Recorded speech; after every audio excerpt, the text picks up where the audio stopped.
Mister hello Elrod 70 kilometre पर घंटे की रफ्तार से अपनी नई गाड़ी मस्टैंग से घर जा रहे थे। थोड़ी ही देर में दूसरी तरफ से 80 किलोमीटर पर घंटे की रफ्तार से एक ट्रक आ रहा था और वो जोर से उनकी गाड़ी से टकरा गया। धमाका इतने जोर से था कि वो अपनी स्टीयरिंग व्हील और सीट के बीच में दब चुके थे। जैसे ही रेस्क्यू टीम ने खून से लथपथ हेल को गाड़ी से बाहर निकाला, उनकी सांसें रुक चुकी थी, लेकिन 6 मिनट के बाद उन्हें अचानक होश आ गया और जल्दी से उन्हें हॉस्पिटल ले जाया गया। हॉस्पिटल में पता चला कि उनकी 11 हड्डियां टूट चुकी थी और उनकी 7 सर्जरियां हुई। जब 6 दिनों के बाद उन्हें होश आया तो डॉक्टर्स ने उन्हें बोला कि अब उन्हें अपनी पूरी जिंदगी व्हील चेयर पे गुजारनी पड़ेगी। उस वक्त उन्होंने सोचा, हो सकता है ये सच हो और मुझे अपनी पूरी जिंदगी इस तरीके से ही गुजारनी पड़े, लेकिन जो भी हो मैं हर सुबह अपनी लाइफ को इतना पॉजिटिव कर दूंगा कि मेरा पूरा दिन खुशी से गुजरे। उसके बाद उन्होंने हर सुबह एक 6 स्टेप्स का रूटीन फॉलो किया, जिससे धीरे धीरे उन्होंने अपनी पूरी लाइफ चेंज कर दी।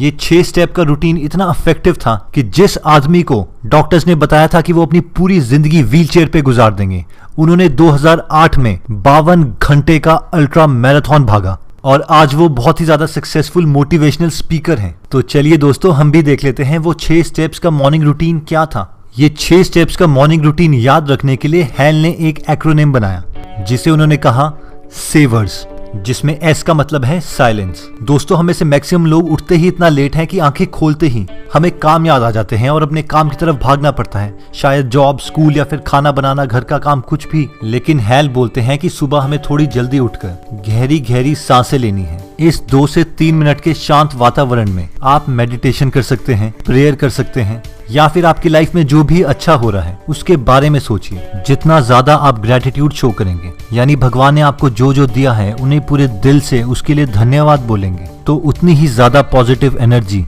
आप अपने में महसूस करेंगे। दोस्तों, दूसरा आता है ए, यानी एफर्मेशंस। दोस्तों, अपने दिमाग को सक्सेस के लिए प्रोग्राम करने के लिए और अपने को कॉन्फिडेंट बनाने के लिए हम एफर्मेशंस करते हैं।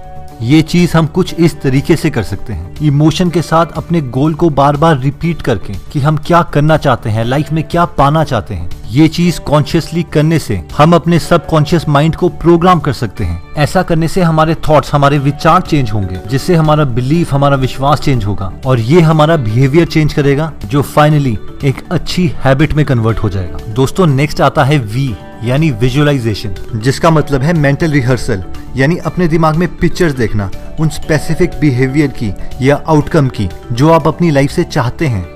दोस्तों, इस टेक्निक को टॉप एथलीट्स बहुत ज्यादा यूज करते हैं ताकि वो अपने गोल्स को अचीव कर पाए। लेकिन हेल बोलते हैं कि हमें विजुअलाइजेशन सिर्फ उन चीजों की नहीं करनी चाहिए जो हमें पाना है, बल्कि उन चीजों की ज्यादा करनी चाहिए जो उस गोल को पाने के लिए हमें स्टेप्स करने पड़ेंगे। नेक्स्ट आता है ई, यानी एक्सरसाइज। हेल बोलते हैं कि अगर हम एक्सरसाइज को अपने मॉर्निंग रूटीन में इंक्लूड कर दें तो ये ना सिर्फ हमारी एनर्जी को बहुत ज्यादा इंक्रीज कर देगी, बल्कि हमारी हेल्थ को भी इंप्रूव करेगी, हमारे सेल्फ कॉन्फिडेंस को और हमारी थिंकिंग पावर को भी इंप्रूव करेगी। इतना ही नहीं, एक्सरसाइज करने से हमारे दिमाग में BDNF रिलीज होता है, ब्रेन डिराइव्ड न्यूरोट्रोफिक फैक्टर, जो कि एक एंटी डिप्रेसेंट का काम करता है, जिससे हमारा स्ट्रेस लेवल, डिप्रेशन कम हो जाएगा और हम चीजों पे ज्यादा देर तक फोकस कर पाएंगे। नेक्स्ट आता है आर, यानी रीडिंग। हेल बोलते हैं कि अगर आप अपनी लाइफ में बहुत जल्दी सक्सेसफुल होना चाहते हैं तो ये सिर्फ रीडिंग से पॉसिबल है। दोस्तों, यही एक तरीका है जिससे आप अपने से ज्यादा इंटेलिजेंट लोगों से बहुत जल्दी नॉलेज अचीव कर सकते हैं, उनसे आइडियाज ले सकते हैं, उनकी स्ट्रेटेजीज इस्तेमाल कर सकते हैं और अपने लाइफ में लेवल 10 पे पहुंच सकते हैं। जब भी आप बुक पढ़ें तो ये मत सोचिए कि आप 4 काले अक्षर पढ़ रहे हैं, आप ये सोचिए कि आप बहुत ज्यादा इंटेलिजेंट आदमी के साथ एक चाय पी रहे हैं जो आपको अपनी पूरी जिंदगी के आइडियाज दे रहा है। दोस्तों, लास्ट आता है एस, यानी स्क्राइबिंग, यानी आप अपने सारे आइडियाज को एक नोटबुक पर लिखें। दोस्तों, एक कहावत है, a dull pencil is better than the sharpest mind.